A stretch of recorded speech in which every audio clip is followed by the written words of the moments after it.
todos en mayor o menor grado tenemos esa clase de batallas, ¿verdad?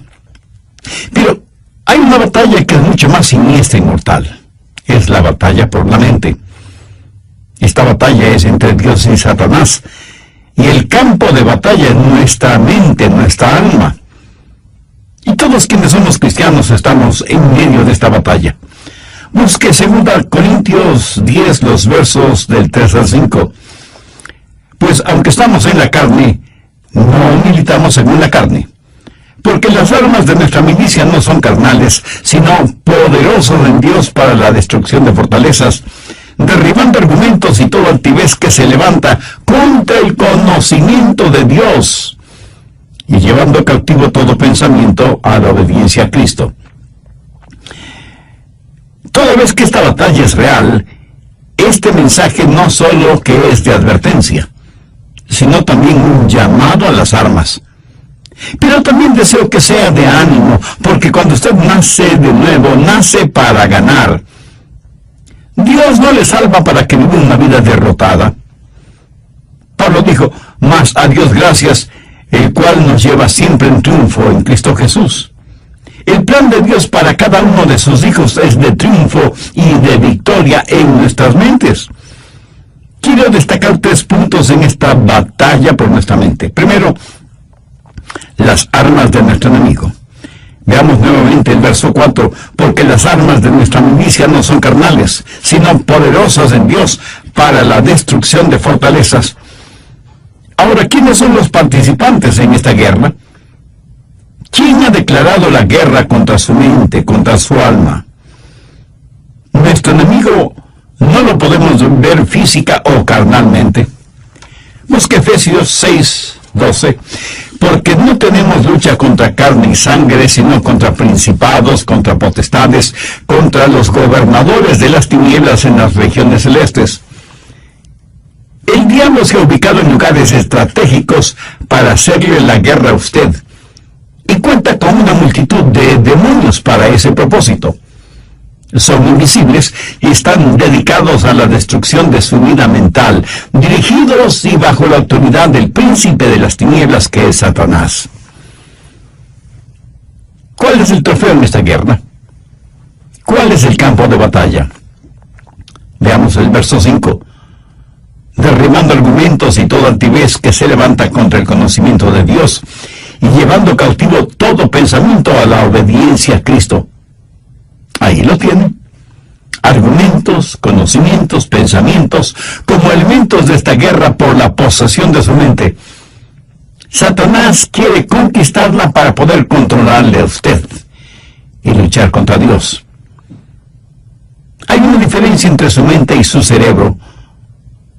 Los psicólogos del comportamiento no reconocen esa diferencia, pero la Biblia ve esa diferencia en forma muy clara. Su mente no es la que piensa, sino su cerebro. Y la relación entre mente y cerebro es la misma que existe entre un guitarrista y su guitarra.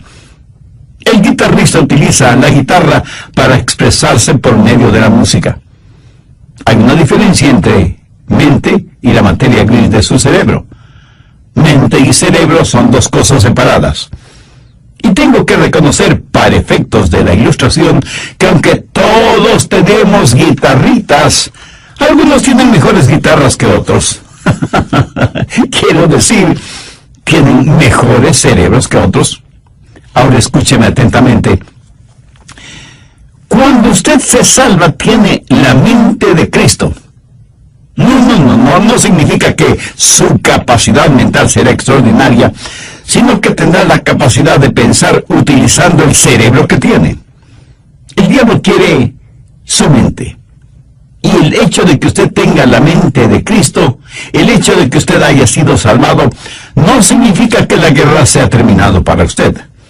Recuerde que Pablo está escribiendo a los hermanos en la iglesia de Corinto. Sin embargo, el apóstol tiene preocupación espiritual por ellos. Veamos 2 Corintios 11:3. Pero temo que como la serpiente con su astucia engañó a Eva, vuestros sentidos sean de alguna manera extraviados de la sincera fidelidad a Cristo. ¿Qué es lo que está diciendo el apóstol Pablo? Está diciendo que él siente temor de que, así como el diablo en forma sutil engañó a Eva, las mentes de ellos puedan ser corrompidas por Satanás y abandonen la sincera y pura devoción que deben tener a Cristo. El diablo pues quiere corromper su mente y tratará de evitar por todos los medios posibles el que usted tenga la mente de Cristo. Y Pablo está tratando a los hermanos en Corinto como si fueran sus hijos. Mire lo que dice en el verso 2 del capítulo 11, segunda de Corintios. Porque os celo con celo de Dios, pues os he desposado con un solo esposo, para presentaros como una virgen pura a Cristo. Ahora, ¿qué significa esto de celo de Dios? Usted sabe, los celos pueden ser buenos o malos. Hay un celo que puede destruir, y hay un celo que protege a aquellos que amamos. Los esposos, por ejemplo, deben ser celosos de tener una devoción pura por su esposa, por sus hijos. Y lo mismo es con las esposas en su devoción hacia su esposo e hijos. El celo protector mutuo es necesario dentro del hogar. Un padre amoroso quiere llevar hasta el altar matrimonial a su hija y entregársela al novio como una virgen pura. El problema en la actualidad es que hay tantos padres que no entienden que su trabajo, su responsabilidad es criar hijas piadosas para entregarlas vírgenes en el altar matrimonial. Ese debe ser el propósito de un padre genuinamente cristiano. Pablo usa esa analogía para decir que los hermanos en Corinto eran sus hijos espirituales, eran la novia de Cristo, y que no quería que fueran engañados y corrompidos en sus mentes. Prácticamente les está diciendo, cuando les presenten las bodas del Cordero, quiero que sean como una virgen casta y pura para el Señor. Tristemente tengo que reconocer que no hay suficiente pureza en las iglesias en nuestros días. Tal parece que las novias han perdido la capacidad de sonrojarse frente a las cosas impuras. La iglesia necesita recobrar la virtud de la pureza. Leí la historia de un hombre que vivió en Londres hace muchos años. Se le conocía simplemente como el señor Betts. Tenía un almacén de música. Un día un hombre vestido con harapos entró en el almacén y le dijo, necesito algo para comer. Por favor, quisiera comprar mi violín. El señor Betts le dijo que ya tenía muchos violines. Pero el harapiento insistió, es que estoy verdaderamente necesitado, por favor, cómpreme el violín. El señor Betts le compró el violín, por lo que en Londres hubiera sido el equivalente de $5. El hombre tomó el dinero, lo guardó en sus harapientas ropas y se fue. El señor Betts, que era músico, puso el violín bajo su quijada y empezó a tocar. Armoniosas y resonantes notas salieron de ese violín. El señor Betts se sorprendió de la calidad del sonido del violín y con la ayuda de una vela trató de ver su interior y pudo distinguir dos palabras: Antonia Stradivarius. Y se dio cuenta que tenía un verdadero tesoro en sus manos. Y el hombre harapiento se lo había vendido por el equivalente de $5. El señor Betts era un hombre bueno y honesto. Salió a buscar al hombre harapiento, pero nunca lo encontró. Muchos años después, el señor Betts vendió ese violín por $5,000. En la actualidad, un violín Stradivarius cuesta una verdadera fortuna. Ahora haga la analogía. Algunos jóvenes se venden muy barato cuando permiten que sus cuerpos se conviertan en sucios objetos de placer sexual, en vez de cuidarse y guardarse para aquella persona con la cual se casará. Pablo dice, como un padre quiere proteger a su hija para presentársela pura a Cristo, así quiero protegerles a ustedes que forman la iglesia para que tengan una mente pura y una sincera devoción por Cristo. Mi amigo, hay una batalla por su mente. El diablo no quiere poseer su mente porque sabe que si puede tenerla, puede corromperla, puede alejarle del Señor Jesucristo. Vivimos en un mundo que tiene una mente totalmente corrompida. Y recuerde que de acuerdo a Génesis 6, Dios destruyó a toda una civilización porque todo designio de los pensamientos del corazón de ellos era de continuo solamente el mal. Por favor, busque Romanos 8:6. Porque el ocuparse de la carne es muerte, pero el ocuparse del Espíritu es vida y paz. Y en Proverbios 23:7 leemos, porque cuál es su pensamiento en su corazón, tal es él. O sea, la Biblia claramente enseña que necesitamos guardar, proteger nuestra mente. De paso, quiero decir algo para aquellos que pudieran estar cautivos en eso de la meditación trascendental. Eso es muy, pero muy peligroso. ¿Sabe lo que la meditación trascendental hace? Abre su mente para los espíritus diabólicos. A los practicantes de esta forma de ocultismo se les dice que deben entrar en un estado de meditación a fin de hacer contacto con los espíritus.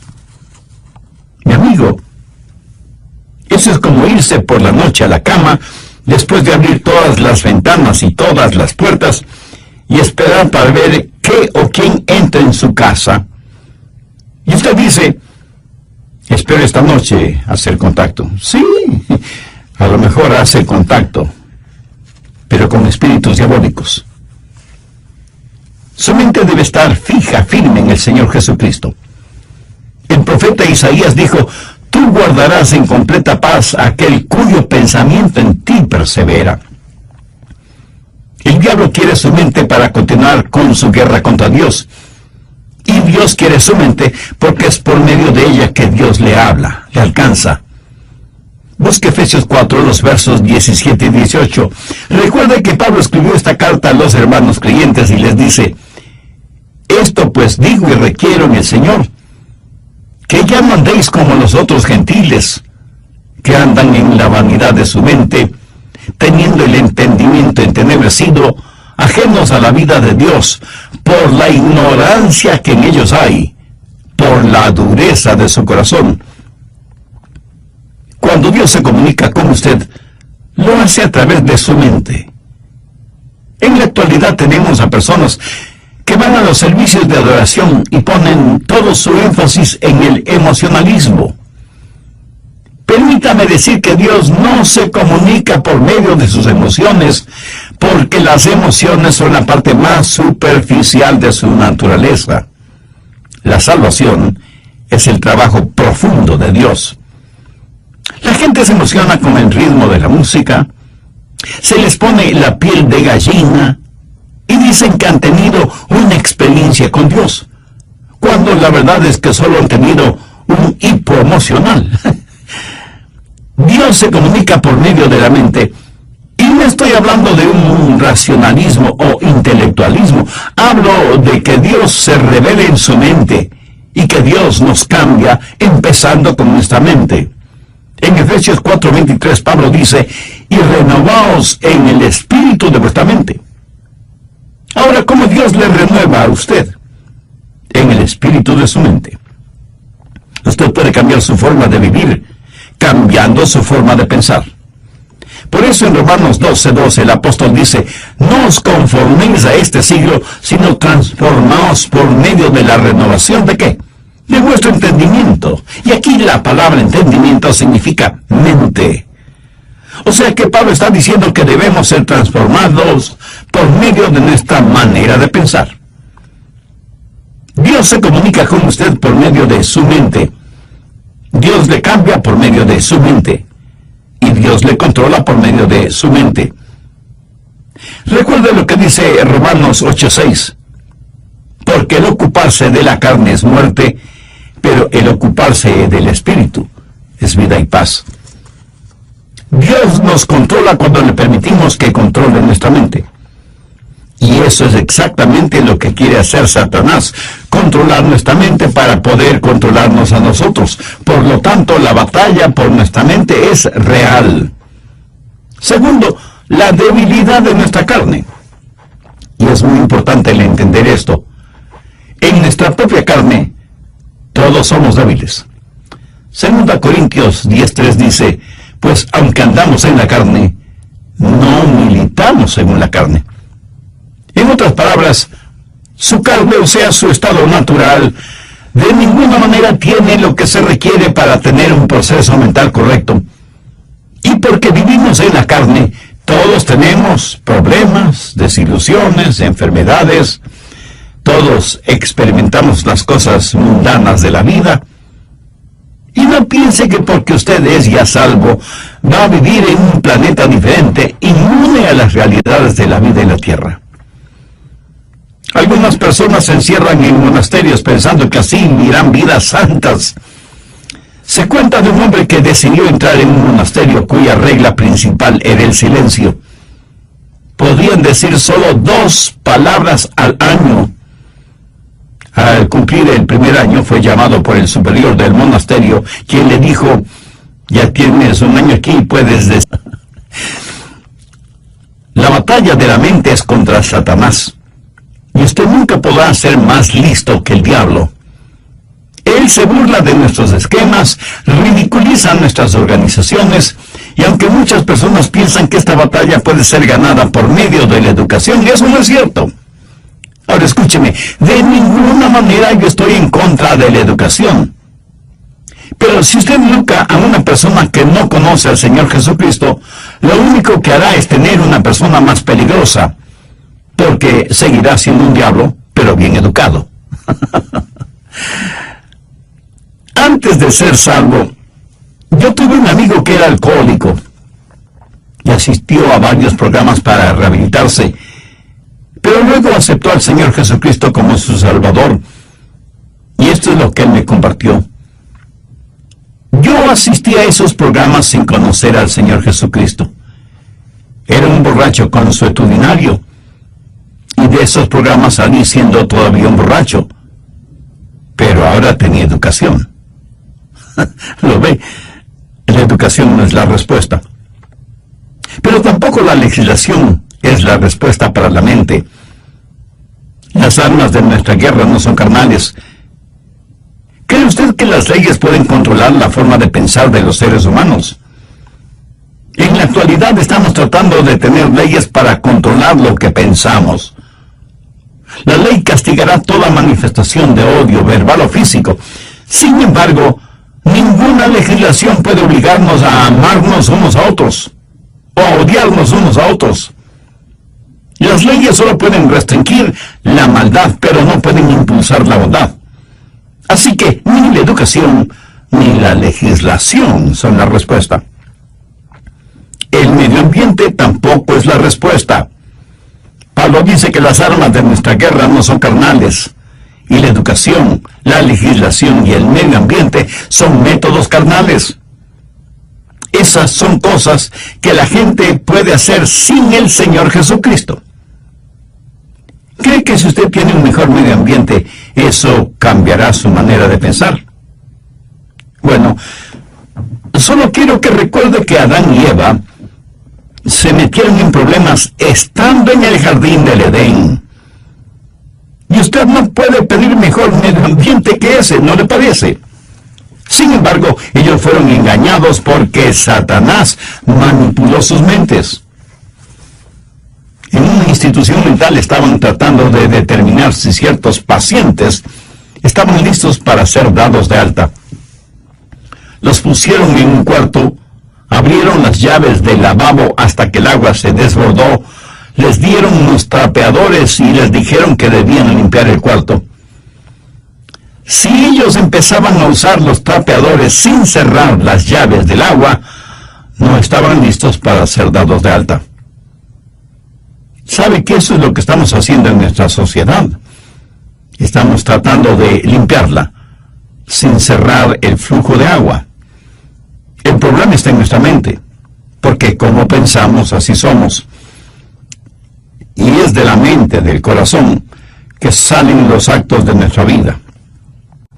En Lucas 6:45 leemos: el hombre bueno del buen tesoro de su corazón saca lo bueno, y el hombre malo del mal tesoro de su corazón saca lo malo, porque de la abundancia del corazón habla la boca.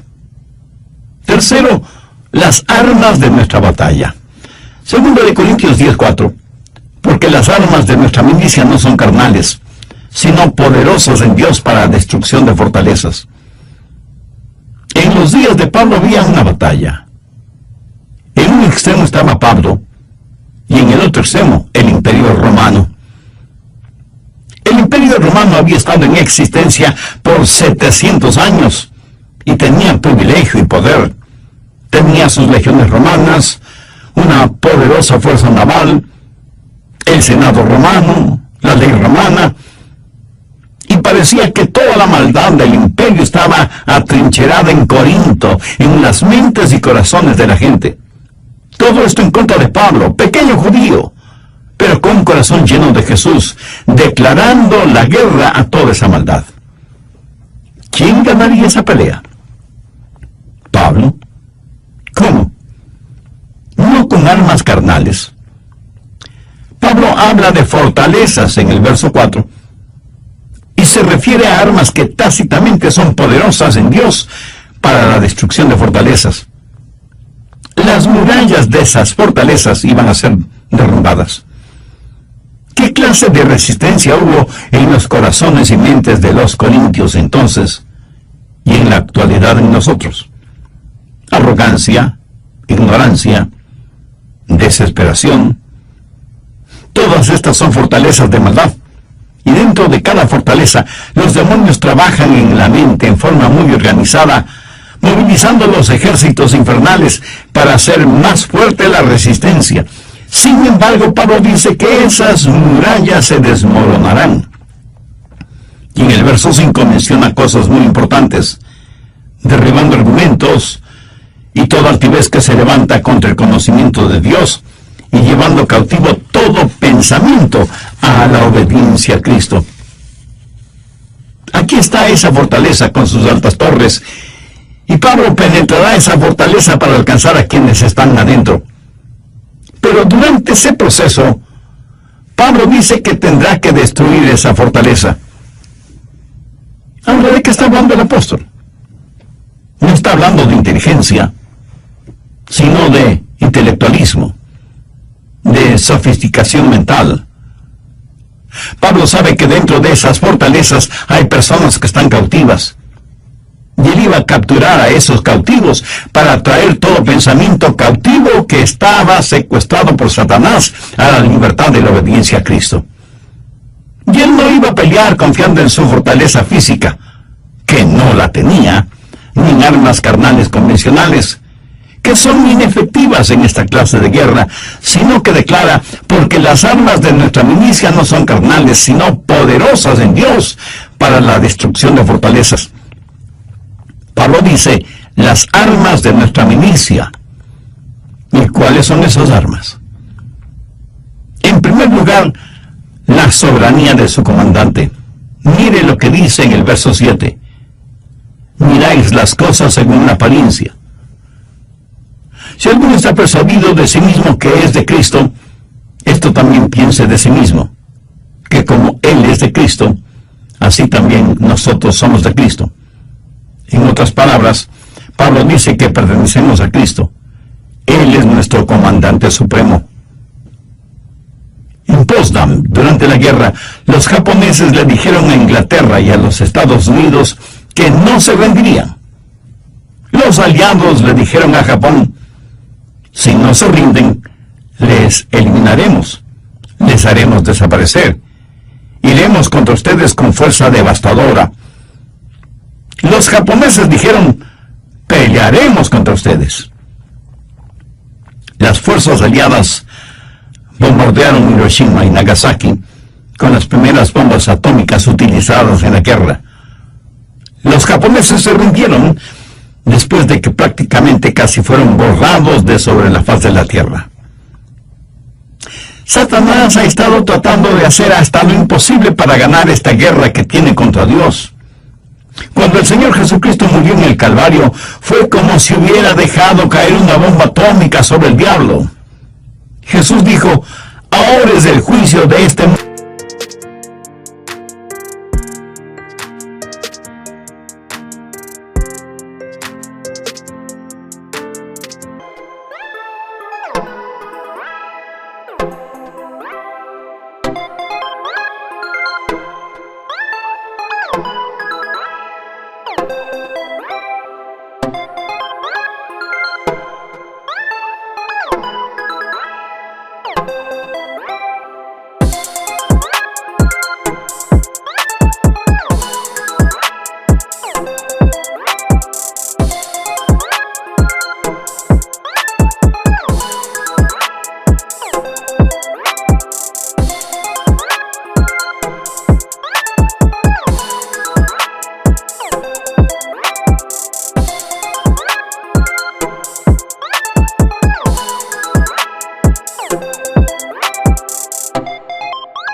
Ahora el príncipe de este siglo será echado afuera. Pero Jesús no solo es nuestro comandante supremo, sino que en segundo lugar tenemos su autoridad para hacer aquello que nos ha mandado hacer.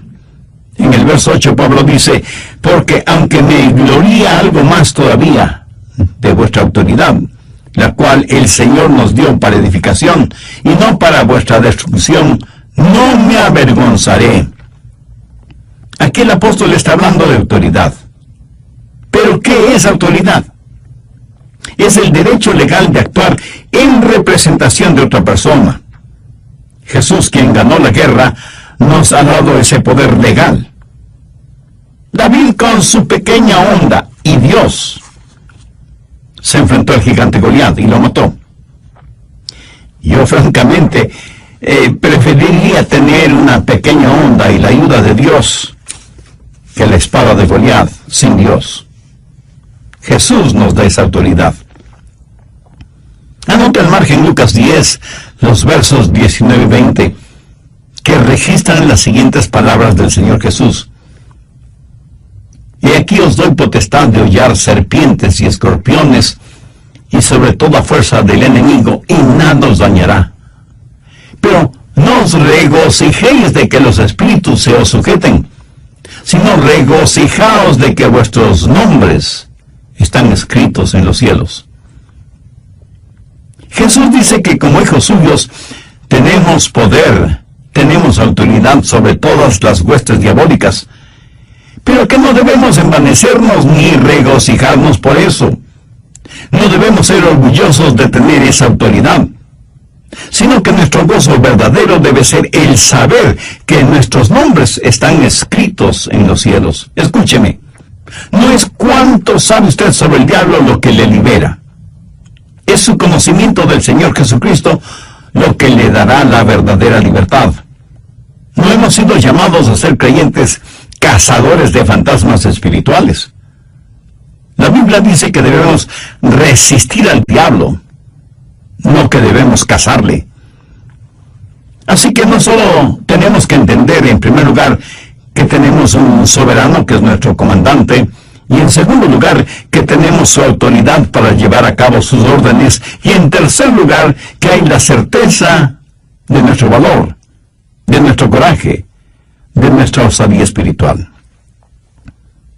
Veamos una vez más 2 Corintios 10, los versos del 8 al 11.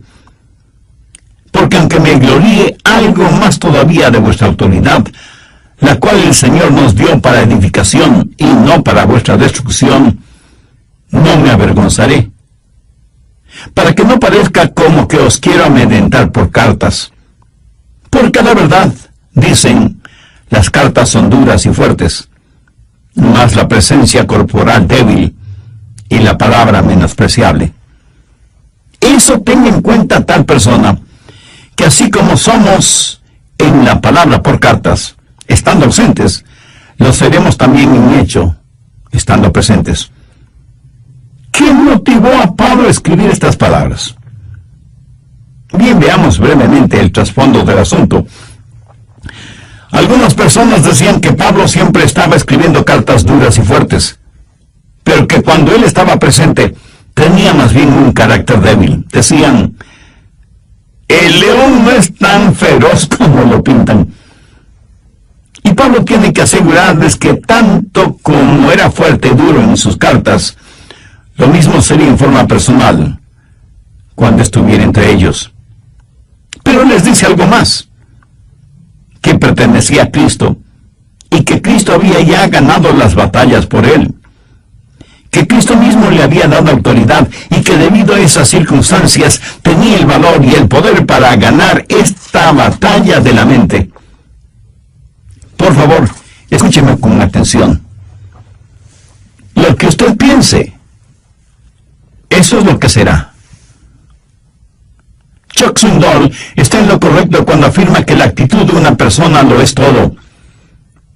Una vez que usted ha recuperado la fortaleza de su mente, necesita de inmediato protegerla, resguardarla. En Proverbios 4:23 leemos, sobre toda cosa guardada, guarda tu corazón porque...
de él mana la vida. En los aeropuertos de las más grandes ciudades metropolitanas del mundo, las medidas de seguridad son realmente impresionantes. Sensibles detectores metálicos avisan al personal correspondiente si usted tiene en sus bolsillos llaves, monedas o cualquier otro objeto metálico. Detectan anillos, aretes, collares, pulseras, relojes. Y en la actualidad las cámaras de rayos X pueden ver la totalidad del cuerpo humano. Por si alguien trata de llevar oculto entre su ropa íntima algún objeto o sustancias prohibidos. A veces pienso que sería formidable el tener esos sofisticados detectores a la entrada de las iglesias para detectar el pecado. Pero si tal cosa fuera posible, estoy seguro que nadie quisiera entrar en las iglesias, ni siquiera sus pastores. En Filipenses 4:8 Pablo dice, por lo demás, hermanos, todo lo que es verdadero, todo lo honesto, todo lo justo, todo lo puro, todo lo amable, todo lo que es de buen nombre, si hay virtud alguna, si algo digno de alabanza, en esto pensad. Dios nos hizo de tal manera para que no podamos pensar en dos cosas distintas al mismo tiempo. Permítame explicar de esto. Si usted está pensando en algo que es bueno y correcto, de ninguna manera puede pensar al mismo tiempo en algo malo e incorrecto. Y usted no tiene que ser inteligentísimo para ver la lógica de esta declaración. Y aunque ya lo he mencionado varias veces, usted es lo que piensa. Proverbios 23:7 dice, porque cuál es su pensamiento en su corazón, tal es él. Proteja su mente. Tenga al Señor Jesús como el punto central de su mente. No permita que el diablo le robe la devoción de su corazón puro hacia el Señor Jesucristo. Viva permanentemente enamorado de Jesús y jamás se avergüence de confesar su amor por Él. ¿Se avergüenza usted de confesar su amor, de declarar su amor por la persona que verdaderamente ama? Estoy seguro que no. Cuando sus pensamientos, su corazón están enfocados, centralizados en el Señor Jesucristo, ya no habrá